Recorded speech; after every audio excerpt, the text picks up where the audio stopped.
बाबा साहब का फोन क्यों ना लग रहा है?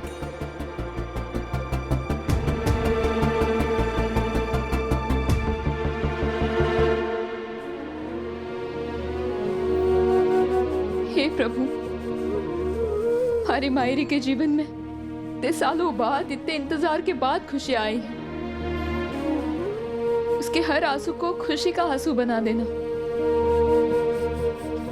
उसके साथ कुछ भी गलत ना होने देना। जब बाबा साहब मिलेंगे तब मैं तुलसी माँ के सामने 108 दिए प्रज्वलित करके पूजा करूंगी।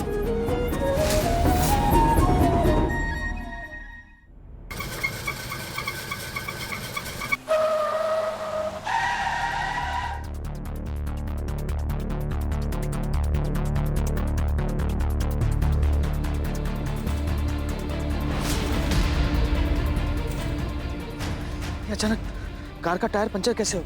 मैं एयरपोर्ट कैसे पहुंचूंगा?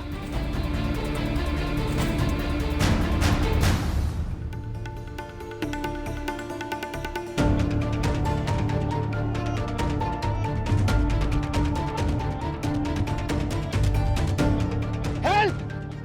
रोको! सरू, सरू, चंद्रकांत साहब।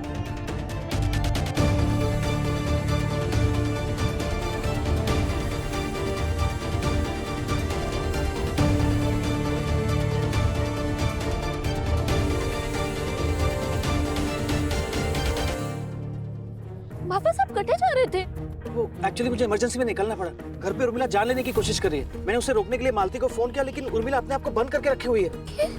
अब मेरे पास कोई ऑप्शन ही नहीं था, मुझे किसी को कुछ बताने का टाइम ही नहीं था, इसलिए मैं निकल गया। चंद्रकांत साहब, जो भी हो, लेकिन वहाँ लोग बातें बना रहे हैं। वो कह रहे हैं कि आप दूसरी बार मायरी को ऐसे छोड़कर चले गए। मायरी पे क्या बीती होगी, लोगों की बातें आप समझ रहे हैं मैं क्या कह रहा हूँ? सर, मैं कभी सरोजा को छोड़ नहीं सकता।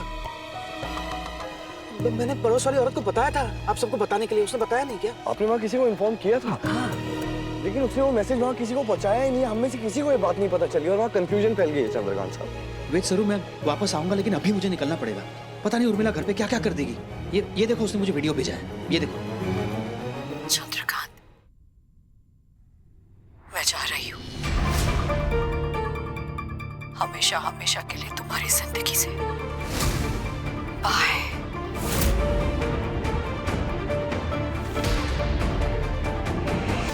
मैं अभी निकलता हूँ। बाबा साहब, एक मिनट, एक मिनट।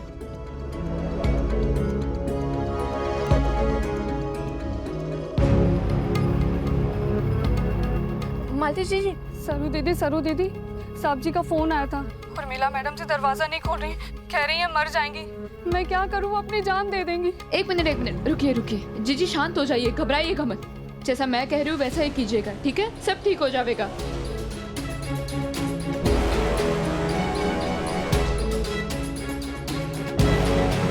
ठीक है दीदी, मैं कर दूंगी।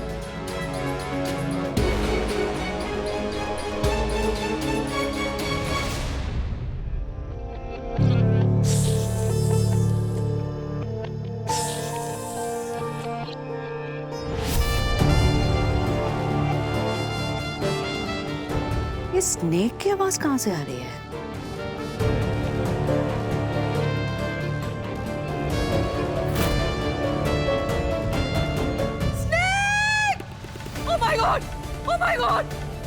Oh my god!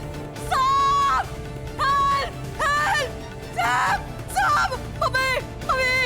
Stop! बचाओ! Stop! नहीं, मालती, help! मालती, मेरे रूम में सांप है, उसे फिर बाहर निकालो। वो मुझे डस लेगा तो मैं मर जाऊंगी। पर मैडम, आप तो वैसे भी मरना ही चाहती थी ना? क्या बकवास कर रही हो तुम? मैं क्यों मरूंगी? मुझे कोई मरने का शौक थोड़ी ना है। तुम्हें बस एक्टिंग कर रही थी ना। तुम उसे बाहर निकालो, और जब तक वो घर पे, मैं घर से बाहर जा रही हूँ। मैं तब तक घर पे नहीं आऊंगी। समझे मेरी बात? उसे बाहर निकालो। मैं होटल में चेक इन करने जा रही हूँ।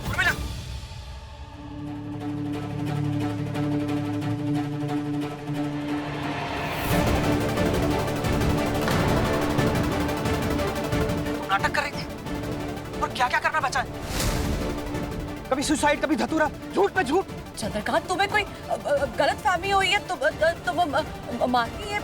ये देखो, मैं तो नसें काट रही थी, वो तो स्नेक बीच में आ गया ना। Urmila, shut up. मुझे पता है तुम मेरी और सरोजा की शादी रोकने के लिए ये सुसाइड का नाटक कर रही थी। नाटक और साजिशों में तो अपनी बेटी से भी अव्वल है आप। क्या बकवास कर रही है तू? हमारे खरेस में ना एक कहावत है, जब इंसान की नियत में ही खोट हो गए ना, तब कोई ना कोई चूक तो जरूर हो जावे। उस वीडियो में साफ साफ दिख रहा था कि आपने नकली खून की बोतल रखी हुई है, तभी मारे को समझ आ गया था कि आप नाटक कर रही हैं। इसीलिए सरों में मालती से कहकर तुम्हारे कमरे में सांप छुड़ाया था। उसकी कोई गलती नहीं है उर्मिला, उसने जो कुछ भी किया हमारे कहने पे किया। और तुम भी एक बार कान खोल के सुन लो, ये तुम्हारे लिए आखिरी वार्निंग है।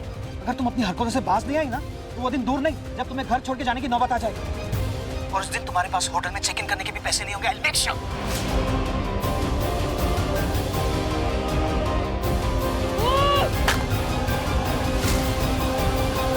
वेद साहब, बाबा साहब को लेकर घर जाइए, सब लोग बहुत इंतजार कर रहे हैं। और मैं रामनाथ जी बाबा के मंदिर में जाकर आती हूँ, बहुत जरूरी काम है। ठीक है, तुम अपना ध्यान रखना, हाँ? और जल्दी वापस आना। सर अपना ख्याल रखो। चलो। आप चिंता मत कीजिए।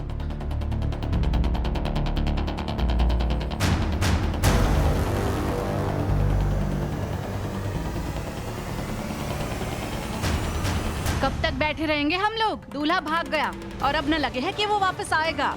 ऐसे भी सोचने वाली बात है, बड़े शहर के बीच गांव की औरत को क्यों ले जाए? हाँ? शादी के दिन दूल्हा भाग गया, इससे बड़ी बदनसीबी क्या हो सकती है? पहन लो अब दादी सा के शगुन का भेजा हुआ जोड़ा। बेचारी सरोजा, पहले भी दूल्हा भाग गया और अब भी दूल्हा भाग गया। पता नहीं क्या मजबूरी होगी। शहर के साहब को गांव की हवा रास ना आई। हाँ, मारे तो समझ में ना आवे कि सरोजा में ही कोई खोट है या फिर ये बहुत अपसगुनी है। ना सरोजा, चुप हो जा। चंद्रकांत सा आते ही होंगे, भरोसा रखना। मारे को लगता है कि अब ये शादी नहीं होने वाली है। मारे को चलना चाहिए। रुकिए।